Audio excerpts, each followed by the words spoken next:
I just come outside and it starts thundering. It's not even supposed to rain today. Where did these clouds come from? Well, I guess I'm gonna make this quick then.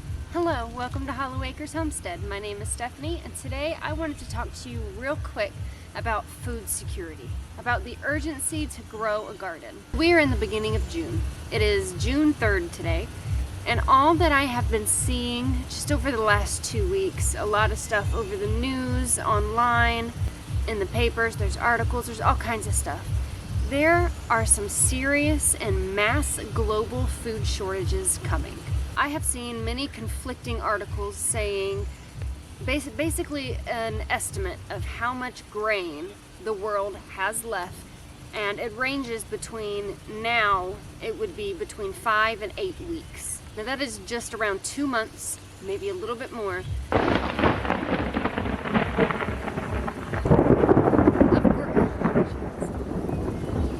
So that's about 2 months of grain left for the entire world. Now, I don't want to drive fear. That is not what this video is about. I don't want you to be afraid. It is a scary situation. It really is. It's concerning. I have a family to feed. You have a family to feed. Everybody has a family to feed. So it started pouring quite heavily, and I have come inside now, and I'm making zucchini bread. So the zucchini is from the garden. I will show you in a second. I already measured everything out. These are my dry ingredients. Those things. I'll leave a link in the description. I'll go ahead and type out the recipe. I kind of combined 2 or 3 different recipes, and I made this. So this would be my very own recipe. So dry ingredients. Let's do the wet ingredients first, and we'll add the dry. Yeah, because of the thunder. So that was 3 eggs that I'm putting in there, and 1 cup of melted coconut oil. Ooh, a little bumpy, but there's 1 cup. The oven is now preheated to 350 degrees. Just trying to give this a little mix with the hook there. All my other attachments are dirty.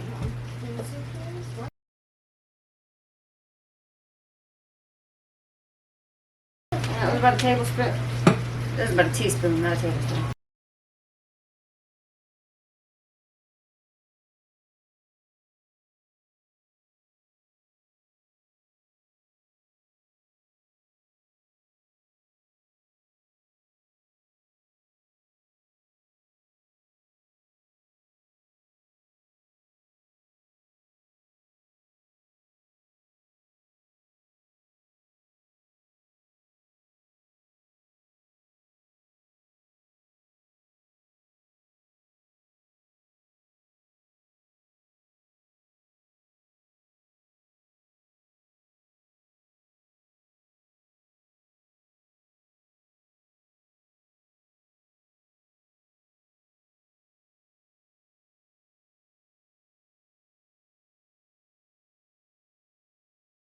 So I am using gold zucchini in this recipe, is what I have the most of. I have 6 gold zucchinis to use up.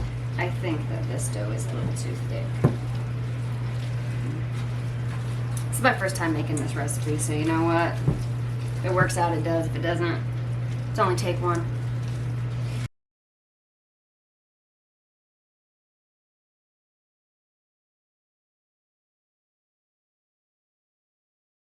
This bread loaf is too full. Too full.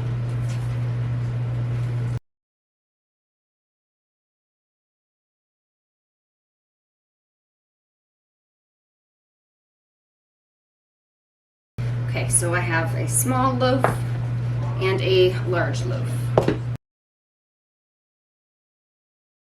This is a topping. It is sugar, cinnamon, and cream of tartar mixed together. And I'm just going to sprinkle it over the top. So this is kind of makes it like a snickerdoodle a little. I'm going to put this in the oven for 50 minutes. So here is more zucchini that I need to use up. I've got 5 in here, a small head of cabbage, and some radishes. So there are other things that I can do with these. Tomorrow I will be cooking them in a cast iron pan with garlic and butter and some onions, and it's going to be delicious.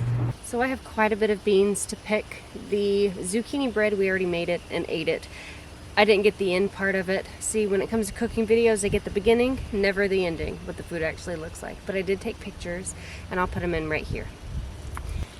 So I am out here in the garden picking beans that I grew from seed. And these beans, I'm going to eat some of them fresh, cook them up for dinner. Some of them I'm going to can them. I'll probably freeze some more. So learning to eat seasonally means that you eat what is growing in season. Not everything is in season throughout the entire year. So right now I've got a lot of green beans, and that means that we can eat a lot of green beans. And then I will preserve green beans, put them away so that we have them and can continue eating them even after the beans are no longer in season. And really, you can grow beans for most of the year. Here in Zone 8, I do grow beans most of the year. Some of these got too big. So it's the next day. I ran out of sunlight, did not get to finish picking the beans, but I did finish fixing the fence in the back. My husband actually did it, and I supervised. So I'll show you that in a little bit. But I am out here picking beans. Again, gotta finish. So what I wanted to talk with you about was the urgency to grow a garden. We are now in June, and I have been growing for most of the year. I am now starting to get in a good amount of harvest. Like, I have a very large pot full of beans that I'm going to be canning up once I go inside. And with the current state of, let's just say, the world, with everything that's going on right now, it is more important than ever to start growing a garden, to grow your own food, because there might come a time when the only thing that you're eating is what you can grow. Now, these aren't really fun concepts to think about at all, you know, the possibility of not having food. But with homesteading, with gardening, it's part of becoming prepared. So preparedness comes hand in hand with growing a garden. It is important and just good advice to do what you can to prepare. If you're watching this video, you are probably feeling the urgency to do something. It's no secret that the state of the world right now is not in a very good place. It is no secret that there are massive and serious food shortages, and that there are a lot of people who are very hungry right now. There are also a lot of people who are growing a garden, who are learning how to grow their own food so that they don't have to depend on going out somewhere, spending money that they don't have to afford way overpriced food, so that they don't have to starve, so that they can feed their families. And I'll let you in on a little secret. Gardening is expensive. It's probably not the first thing that you might hear, but it is. Gardening is expensive. There are things that you can do to make gardening more affordable and more efficient. You can grow in containers, you can grow in in-ground garden spaces, in raised beds, in green stalks. I mean, there is a variety of different things that you could grow in. Recycled containers. You don't have to have a large garden like I do. You can grow a surprising amount of food in a very small space, like a balcony of an apartment. In these uncertain times, there are a few things, there's an ant. There are a few things that I personally make sure that I always have.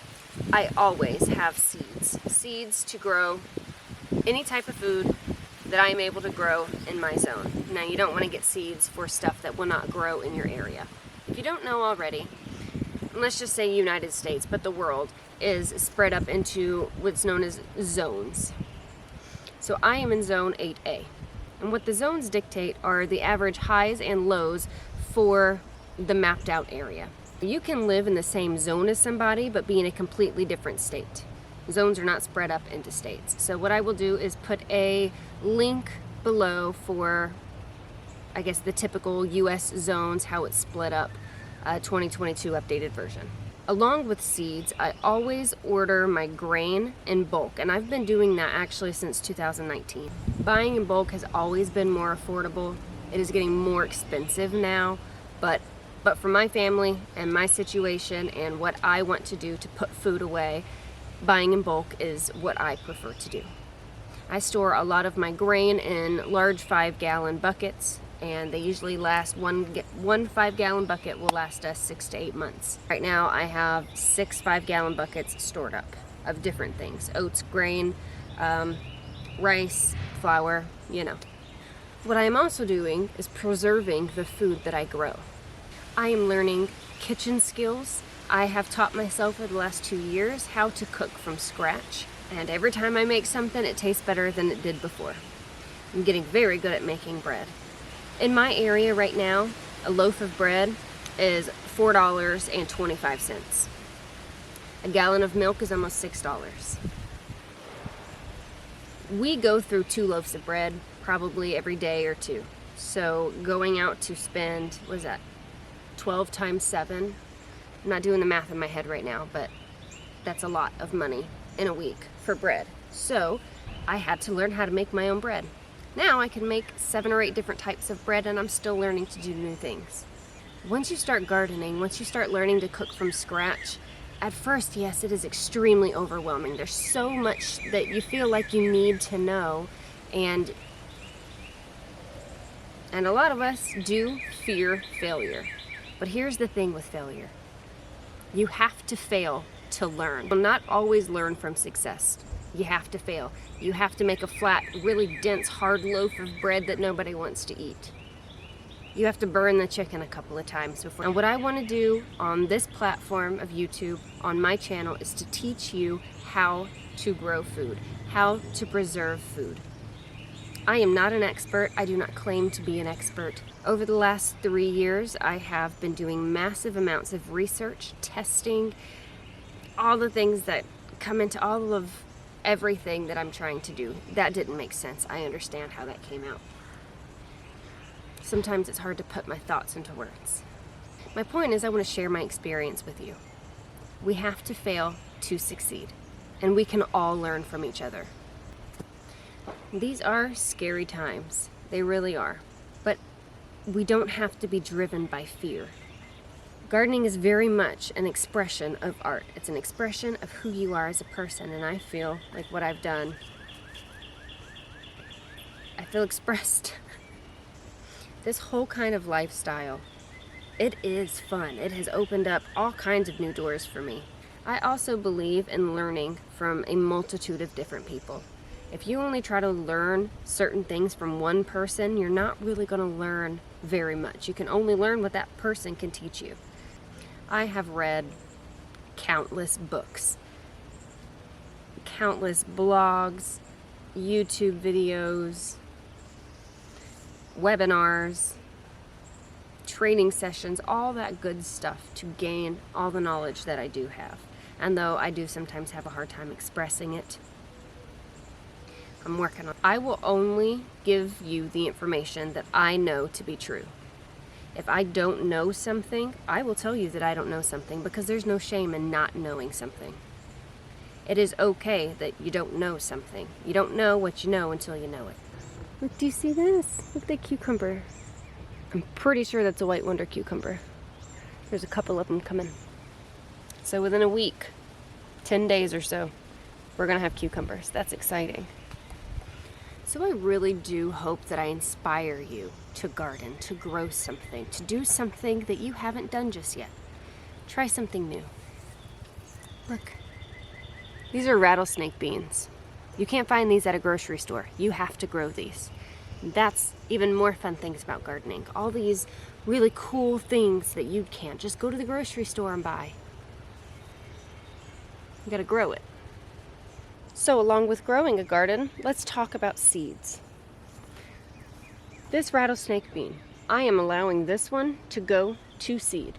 Inside, the seeds are swelling. They are getting mature. They are going to dry on the vine. I'm going to let them dry completely on here, leaving me with viable seeds that I can then replant and grow more plants from. Since I said something about food shortages, did you know that there has also been massive seed shortages since 2020? Everything right now costs more money. Though I bought these seeds in November for like $3 for 20. If I were to go buy these seeds right now, they would be $7 for 20. And it's still 20 plants and a whole bunch of, beans that you get from that. So yes, it is worth it.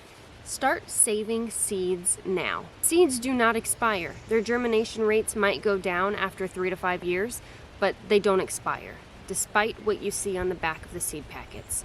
Seeds do not expire. I still have seeds from 2018. Really, I do. They're Roma seeds, and I just planted some, and they still grew. The germination rate was down, but I still got plants from it. Now, I will be posting more videos kind of like this. Why to start gardening, what do you need to garden, how to be self-sufficient, saving seeds, kitchen skills. Before we end this video, it is windy, but I want to show you the fence. So all of this has been eaten. I am going to come down here with my basket and pick these peas, but real quick I will show you. When you allow your stuff to dry, you can see this is dry, I'm sure you can hear it.